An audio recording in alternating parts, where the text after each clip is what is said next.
Alright, so as it stands right now, I have three major goals I'm looking at. I have two skilling goals, and I also have one PVM goal. For PVM goal, I don't know how long it'll take me. It could take me hundreds of hours. It could take me 1 hour. I'm still hunting those blue dragon hide chaps, and I'm only 1.5 times the drop rate. Not salty at all. So yep, RNG is a great thing.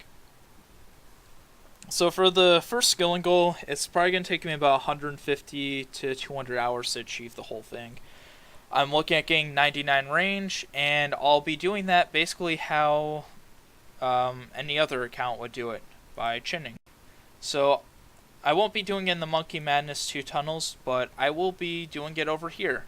Fun fact, even though this has been here for 2-3 years, there's actually rock crabs over here, and every so often I see a Reddit post that's like, oh my god, there's rock crabs over here, and no one's here. Yeah, um, it's typically empty, so I shouldn't have a problem chinning here. According to one of the former Zeah only Ironman, his current RuneScape name is Iron Product now. Uh, you can get about 100k experience an hour here chinning, so that's pretty decent. And I don't know how many chins an hour you use, but I'll figure that out and try to get the data on that. So as a byproduct of that, I'll be working on getting one of my older goals because I need to get chins. I also have to train up Hunter. So I'll be trying to get 93 plus Hunter. I'll probably start off by getting 93, see how many chins that is, start testing out the rates, and see if I need to get more. Probably will.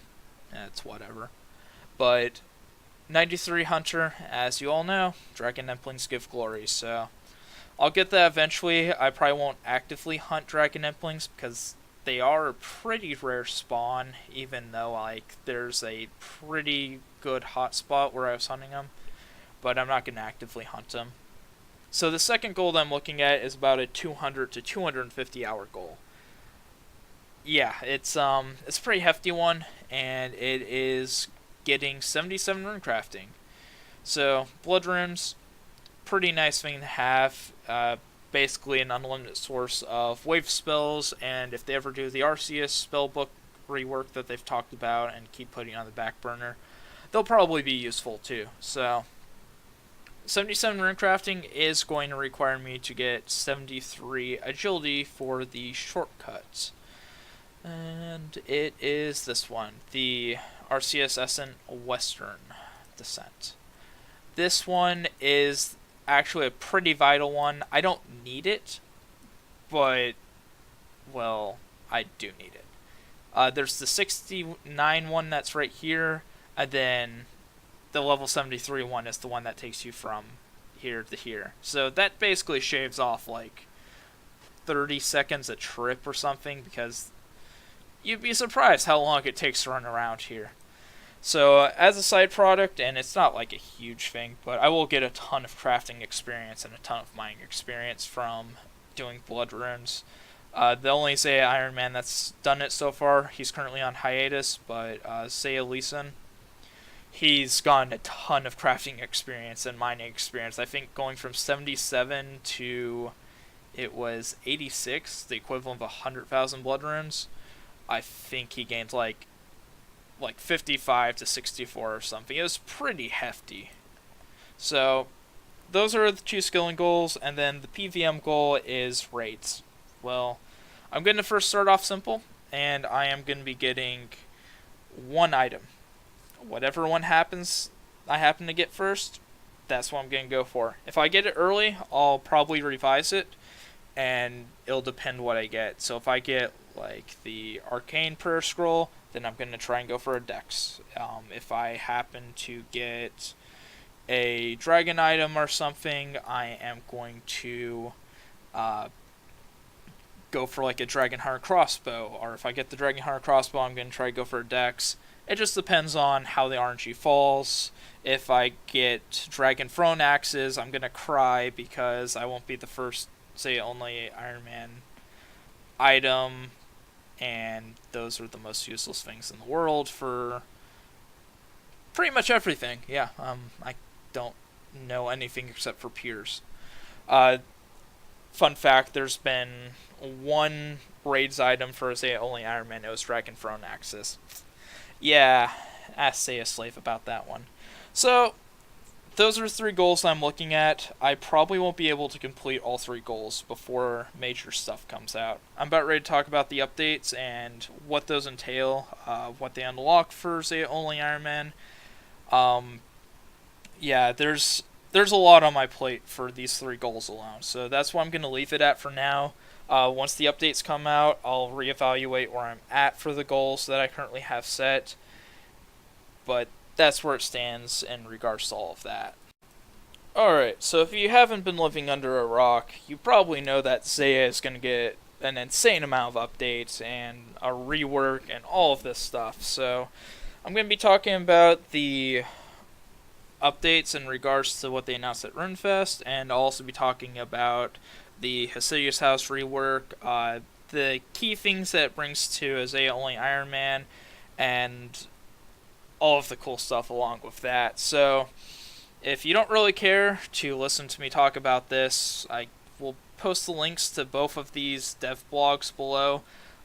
In regards to the Runefest stuff, everything passed. You can check in the poll box, but I just checked it. Everything passed on here, so it's all coming to Zeah at some point if they don't forget about it. So, in regards to the Runefest stuff, I'm first going to talk about the Farming Guild. And when it comes out, I'm only going to be focusing on Tier 1 and 2. Tier 3 is a lot of really high level, like 85, 90 farming content, and it's out of my reach as of the moment. But for the first 2 tiers, they'll be adding a bush patch, which adds the ability for me to grow white berries for defense potions. They're going to have a cacti patch, which is just kind of some extra farming experience. I can finally use those seeds that I get from master farmers. Some pretty decent experience, actually. It kind of adds up. And those can also make super weapon poison plus. I won't be really using them for that. If I have to, I'll probably protect yew trees, because they're adding a tree patch to the whole thing, so that's pretty nice. It means I'll actually be able to get some serious farming experience on daily runs. And they're also adding an herb batch, so that means I can then, basically with herb runs, I can increase my yield per herb run by 100%, because 1 to 2, that's basically doubling it. So, another huge thing they have is the boss thing that you can kill for experience. I believe that's with 65 farming. Let me just check the blog here. Yeah, it's the demi-boss, the Hespori patch. I'm probably butchering the name. But its unique item really isn't too amazing, honestly. I mean, 10,000 compost of any kind in 1 inventory space, cool. But, that's nothing amazing. It has some unique herb seeds, or just farming seeds in general, that talks about. So that'll be actually kind of nice. It also gives me something kind of cool to do, because it can be like, hey, new content, something for me to fight. But I'm also kind of curious to see like what other items it drops aside from seeds. Going beyond that, there's potato cacti they'll be able to farm, that will add basically magic potions to the Zeah only Ironman account. Plus 4 boost, kind of cool. Means I can actually use some extra herbs I get, I guess, for experience. I'll mostly be pouring those into anti-fire potions if I ever get them, but it's something for further on. And then some of the other higher level stuff that I'll eventually get to as I start doing tree runs and racking up experience. There's the dragon fruit, which will be actually kind of nice. It's 81 farming, and it gives a plus 4 boost to fletching with its pie. It heals 10 per a slice, so it's basically like a shark in the inventory, but pie. There's also a new type of patch, which allows you to basically make battle staffs from it. So That'll be some actually decent alkables that I can do. It's a 16 hour to grow it, so basically a daily. It's starting to become RS3, I guess, but I guess it's some extra cash that I can get that's guaranteed on the side. There's also the redwood patch, but I'm not too interested in that, honestly. I guess it would be some passive farming experience in the long run. So, going beyond the farming guild, there's also the Slayer Master. Now, you're probably thinking, oh my god, you can now train your Slayer experience. Well, yes, we've been kind of doing some theory crafting, the Zeah only Ironman. Yes, he could, in theory, assign you something on Zeah. However, even though we have not done certain quests, so like Mortania is off limits, haven't done Priest in Peril, so that's off limits. You got Fossil Island is off limits. You still got here, desert. There's a lot of land he could assign stuff. Two big hotspots essentially are Neve's Cave is still accessible, or Steve's Cave, depending if you've done Monkey Madness 2. Spoiler alert. And also the dungeon over here. Both of those have basically hotspots of where he could assign stuff with the new Slayer Master. So most likely he will not be used to train up. I don't really want to leave Zeah. I mean, all of the Zeah only Ironmen are kind of in agreement. We don't want to leave Zeah for this. So our best way is basically to keep lamping up Slayer. Unless there's a method we can actually do and like re-roll and say like, hey, we don't like that. Can we pick a Zeah place? Or he offers like, hey, you can choose your location and one of them's on Zeah. That would be amazing, but I doubt they're gonna go that far. They're probably gonna like just tell you, hey, go slay 20 frogs in the Lumbridge Swamp. Well, cool. If you have any arguments, go get a new Slayer task from him. So we probably won't be doing Slayer tasks. However, I'm still in a decent lampable range to one of the new Slayer monsters. Well, two of them. The Sulfur Lizards, I have no idea what they're going to assign. And also the Worms, which have the rare drop of the Dragon Sword and Dragon Harpoon. That requires 62 Slayer, so it's a bit of ways off, but if I start going towards that raids item, I can probably start working my way towards it. Also, because there's a Slayer Master, that means there's a Slayer shop, so a lot of good stuff's about ready to get unlocked. Those not Superior Banshees, but the Twisted Banshees has some really nice alkables and some other stuff there. I will be able to kill, where are they? No, not Chili's. Abbey Specters, be able to finally kill those. Yeah, that's pretty much it from the thing, but those are two huge things. Like, this is basically a lot of herb experience I'll be able to do once I hit 60, and this is a lot of alkables, actually. They drop a lot of really good stuff, and actually lower level herbs, too. So, really looking forward to that, and what some of the new Slayer monsters are going to be. Next up is the aerial fishing. It's something I can do. It gives hunter fishing experience, a bit of cooking if you use the fish in a certain way. I really don't want to do it. I'm probably going to focus on barbarian fishing just because I need the agility experience, and I'm going to be catching chins for range anyway. But that's another major thing that's being released. The diaries are going to be big. However, they did say there is 2 quests that they will be requiring with them. Fairy Tale Part 2, which has a list of, I believe, 3 precursors, and Dream Mentor, which has a lot of precursors. So, depending on where they require these quests to be done, these are higher level quests, so they could require them in the Elite, they could require them in the hard diary. I do not see these locking the easy or medium. So overall, the stats are not an issue.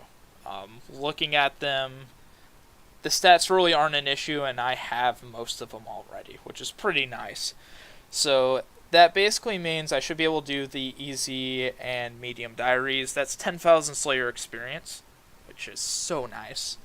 But some key points from here is there's going to be a teleport to the woodlands. So basically, it's going to be somewhere in this location here. It'll teleport you to.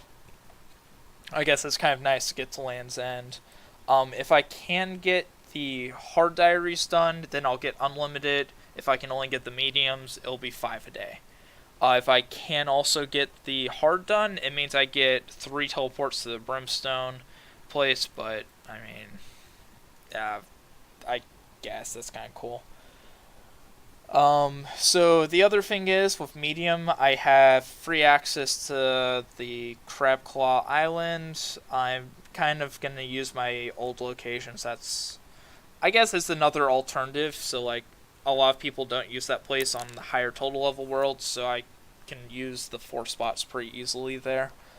You get 20 free dynamite a day, and you also get 5% chance to mine 2 dense essence a block at once. So that actually is going to increase the rune crafting experience a little bit per an hour. So I have to see how much it increases it. I bet it'll be about 1 to 2k an hour with what the odds are on how many runes you make an hour. But if I can do the hard diary, it will give me the ability to increase yield from the farming guild and the Hesidius patch, and 40 free dynamite a day, plus 15k experience lamps. So that's pretty cool. Please, for the love of God, make those an elite requirement, Shadex. Like, please make those quests for elite only. But overall, I don't see too much of an issue. I'll be able to at least complete the 2 lowest one. It is a arrow quiver slot. I don't know. Oh, it gives +1 per. Never mind. So it's just something nice, I guess. So if I'm doing like Abbey Spectres, I can use it. And the last thing from the Runefest update is the 2 quests that they're going to be adding. Those are going to be like intro level quest, and they're going to be like 1 quest point each. So I guess that adds a little bit here. Try to get me towards 32. So if I ever need it, well, if I ever get a Visage, which I hope I do, I can then be able to get Dragon Slayer 2 started, or Dragon Slayer 1 started, and be able to make that shield with 89 smithing, of course. Alright, so on to the last part, the other major update, which is the rework. There is no time in which they're going to be doing this. I believe the other one's going to be early 2019, so fingers crossed should be able to see that content soon. But the rework is amazing. Like, Mod West did a phenomenal job, and I really hope he gets this out soon, because it has a huge amount of stuff. Like, it's small things that actually do a lot for, say, only Ironman. Mainly this Hesidius dungeon is just like the golden thing. There's so much just from this one dungeon. And a little bit of this is speculating, but some of it's kind of logical speculating. So, first off, there's the Red Spider plus the Red Spider mini-boss. So, I don't know what the drop is going to be there. What unique, if any, or what the drop table is going to look like. They haven't talked about it at all, as far as I'm aware. But if it's red spiders, there's likely going to be red spider eggs. And currently, you can only get from the Hide event super restores. Well, with that, I will be able to make super restores. So, farming up snapdragons, I already got like 100 and something already, or somewhere around here. Yeah, okay, I'm close to 100 of them already, but I also have a ton of seeds too, wherever they are. Yeah, here. So, that'll actually be a huge thing. Like, being able to use super restores, and then I can actually use brews. That is amazing. So that's the first thing. Um, they'll also have this ability to get some decent food. It's not the greatest thing in the world, but they also have undead druids. Now, here's a little bit of speculation that these are going to be similar to Chaos Druids, but there could be a potential of a Zamrock item. And if they drop a Zamrock item, then that means I can walk all the way over here, pay the 100 GP or whatever, and get some scrolls, add those scrape seeds, and I can make Wines of Zamorak using the Zamorakian grapes. Ranging pots unlocked. That's awesome. It beats the original method, which we gotta do right now, which is just pray that you find a lucky imp and hope that it's a Zamrock item. So, the other thing is going to be a room containing 9 red dragons, and it'll be blocked by 75 agility. So that's kind of irritating. I guess as I work towards 73 agility, it'll be pretty nice to just be like 2 levels away from the thing if once I hit that goal. But yeah, I mean, that spot's basically going to be fairly empty if I had to guess, because not many people want to get 75 agility. And I can actually get some decent alcohols from them, and there's also an altar, which gives 3 times the prayer experience for using bones on it, and it's all within, like, this dungeon. So it might be a minute walk away, so this is probably going to be some of the best prayer training experience in the long run. There's also a tanner right next to it, so that means I can then convert my blue dragon hides, my red dragon hides, and black dragon hides, and with a decent amount of crafting experience, which I'll be able to get from doing blood runes and such, I'll actually be able to make higher tiers of dragon hide, and black dragon hide will be unlocked for the account. So that is another huge thing. There is some stuff which isn't disclosed in here, so there's some vendor they refer to, and that he'll have interesting wares. Kind of curious to see what those will be, but I mean, I'm already like happy with how everything is here. So if that all passes and that all gets put into game, that'll be amazing. I mean, it looks phenomenal. I expect this all to pass, and I mean, I really have high hopes for this whole rework. So that covers the 2 updates and like what's expected to come for Zeah. It's a lot of small things. Well, some of it's major things, but it's a lot of small things that actually make the account a lot better quality of life wise, like the super stores and that. And then it's also these big updates like a Slayer Master being able, even though it's just accessing the shop, that just changes the mindset of not, oh boy, I gotta log in and do a farm run. It's like, oh hey, I can do a farm run, and while I'm doing that, I can then go kill these monsters and actually get herbs so I can focus on herb lore. I don't have to be like, oh boy, 90 more minutes until my herbs are ready. So I'm really looking forward to this content. I don't believe there's been anything said about the Hasidius House rework, except they're wanting to try to get that out sooner than later, just with the plans for Hasidius.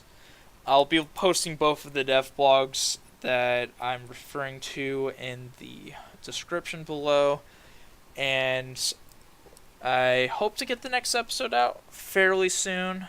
Well, I guess I shouldn't say that, but you know, I'm gonna try to stop like beating myself up and being like, okay, I'm gonna get 5 levels. Like, I'm not gonna do the thing of like, I'm gonna get 80 defense before I do a 15-second clip of saying like, here's me getting 80 defense. Yeah, I'm gonna try to stop that. I'm actually gonna try to pace it out more, try and show progress more. Hopefully RNG doesn't screw me over on some of these goals, like the raids and such. But yes, have not quit the account. I'm still going. It's just stuff is slowing down, and I still want to make like the progress seem meaningful. Like I'm not advertising every level, but I need to stop like advertising in as large of chunks as I have been. So hope you enjoyed. Sorry for talking your ear off over the past stuff, but I want to lay out like the groundwork and such of what's coming up and what I plan to do. So I'll see you in the next episode.